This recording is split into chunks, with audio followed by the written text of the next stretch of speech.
Good morning, class. Here we start part second of chapter fourth. We already discussed about a script and uh, about Vedas, four kind of Vedas. Now we talk about birds to describe pupils. There are several ways to describe people in terms of bird. They do the language they speak, the place belonging to their families, their community and culture practice. Let us see that some birds used in Rig Vedas found. There are two groups described in term of birth. Priest, someone called Brahmin. तो जो बेटा ब्राह्मण कौन होते थे, जो priest होते थे, पुजारी होते थे. एंड राजास, ये आपका हाई लेवल था. जो आप अपर क्लास थी, कौन कौन था, ब्राह्मण और rajas. There were these rajas were not like the ones you will learn about later. They did not have capitals, cities, armies, nor did they collect tax. ये अलग टाइप के राजाज थे उस समय. ठीक है बेटा, वो टैक्स वगैरह उतना generally son did not automatically succeed. मैंने अभी आपको ऊपर भी बताया था पिछले वाले लेक्चर में, जो राजा का लड़का होता था वो जनरली ऑटोमेटिकली सक्सीड नहीं होता था. वो लोग देखते थे कि किस किस व्यक्ति के अंदर ब्रेवरी है, किस व्यक्ति के अंदर उतनी कैपेसिटी है कि वो राजा बन सकता है, तो उसको इलेक्ट किया जाता था. ठीक है ना. तो उस समय का कल्चर ज़्यादा डेवलप था, डेमोक्रेसी थी उस समय. ठीक है. Now two words are used for the describing the pupils communities whole. One was the जन बोलते थे लोगों को. ठीक है. Which we still use in Hindi, other languages. The other was bis. The word bes comes from bis. ठीक है. You will learn about this in 5th chapter. We will all more talk about on the topic. Several bis and jans mentioned by their name references Purujan and the Bharat जन. ठीक है बेटा. Now कुछ लोग होते थे बेटा जिनको दास दास बोला जाता था, या दास यूज़ होता था बेटा एनिमी के लिए यूज़ होता था पहले बर्ड. लेकिन दास कौन होता था बेटा, जो स्लेव्स होते थे, जो उनको लोग अपने पास काम के लिए रखते थे, उनको दास बोलते थे. ठीक है ना. Slaves were women and man who were often capture in war, जो कैप्चर वगैरह के बार के दौरान कैप्चर कर लिए जाते थे, उनको बोलते थे. While the Rigvedas being composed in the northwest of the subcontinent, there were other development elsewhere. Let us look at some these. Silent sentinel, the story of megalith. ठीक है. मेगालिथ बेटा, these are the stone bladder. ठीक है बेटा. ये आप देख रहे हो, ये इसको फोटो देखो पहले. तो ये इस तरीके से ना स्टोन का वो बनाया हुआ है कि इसको ब्रूलर्स बोलते हैं. मतलब ये एक ऐसी जगह होती थी जहाँ इंसान को दफनाया जाता था. ठीक है. अब मैं इसको थोड़ा सा आपको समझा दूँ, फिर उसके बाद ये छोटा सा पढ़ दूंगा मैं पूरा.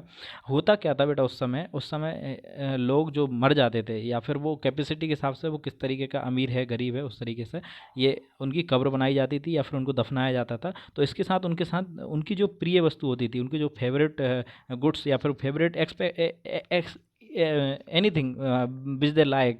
जैसे मान लो किसी को हॉर्स पसंद था, तो उसके साथ उस व्यक्ति के साथ हॉर्स दफना दिया जाता था, जिससे वो उसको जिससे ये पता चलता है कि उनके साथ उनको हॉर्स पता होता है, हॉर्स से प्यार होता था. ठीक है बेटा. अब दूसरी चीज़ क्या आती है बेटा, जैसे मान लो अब जैसे वुमेन है, उसका कैसे पता पड़ता है, उनके साथ ज्वेलरी रखी जाती थी बहुत सारी, तो ज्वेलरी से हमें पता पड़ता है वुमेन होती थी. लेकिन उस समय होता था क्या, जैसे किसी को चावल पसंद है, राइस पसंद है, खाना की XYZ चीज़ें हैं, वो उनको साथ दफन की जाती थी. ठीक है. अब इसको हम रीड करते हैं, देखते हैं. ठीक है. Now, these are the stone bladder are known as megalith. These were carefully arranged by pupils and were used to mark burial sites. ठीक है. And the practice of erecting megalithic began about 300 years ago. ठीक है. And was the prevalent through the decade. South India in the northeast and Kashmir as well. Some important megalithic burials under the ground often. यहाँ देखो आप बेटा, ये लिखा हुआ है, there were several things that peoples did to make megalithic. We have made a list. Try arrange them correct in order. digging the pits in the earth, transporting stone, breaking ladder, placing stone in the positions, finding suitable stone shapes, stones, burial stage. All these burials मतलब बेटा जो कब्र होती थी, ठीक है, have some common features. Generally dead were buried with the distinctive pots which are called black and red. Were also found are tools, weapons of irons, some skeleton of horse equipment, and ornaments of stone and golds. ठीक है, ये चीज़ें आप देखो उनके साथ आपको दफनी हुई मिलती हैं, कब्रों के अंदर से निकली हुई है ये, ठीक है। ये आपका क्या है बेटा, हॉर्स इक्विपमेंट है, ठीक है, ये एक्सेस है, डिगर है, ये सब चीज़ें उनके साथ मिलती हैं, ठीक है ना। Finding about the social difference, ठीक है। अब इसमें सोशल डिफरेंस देखो आप।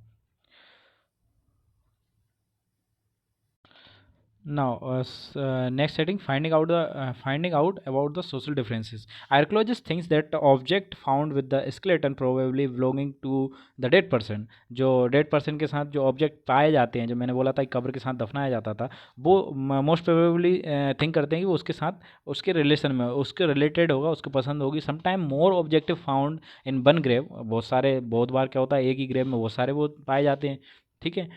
फाइंड ब्रह्मगिरी में, ठीक है, skeleton was buried with 32 golds, 2 stone, 2 bead, 4 copper bangle and 1 conch shell. Other skeleton have only few pots. देखो बेटा असल में क्या था, मान लो ये दो ब्रूलर्स, दो कब्र हैं, ठीक है। एक में क्या है बेटा, बहुत सारा गोल्ड, बहुत सारा स्टोन, बहुत सारा सब कुछ मिला हुआ है, एक में कम मिला हुआ है। तो इससे सीधा सीधा जजमेंट लगाया जाता है कि ये जो व्यक्ति होगा वो अमीर होगा, अपर क्लास होगा, ये लोअर क्लास का होगा, ठीक है ना। इससे ज़्यादा कोई टेबो चीज़ नहीं है, कोई ज़्यादा डिफिकल्ट नहीं है। This find suggested that there were some difference in status among the people, मतलब उस समय का जो स्टेटस था वो अलग अलग था, कोई गरीब भी था, कोई अमीर भी था, ठीक है बेटा। ये यहाँ तक की कहानी ख़त्म हुई। अब हम आगे पढ़ेंगे फैमिलीज़ के बारे में, वो हम नेक्स्ट लेक्चर में देखेंगे। Thank you.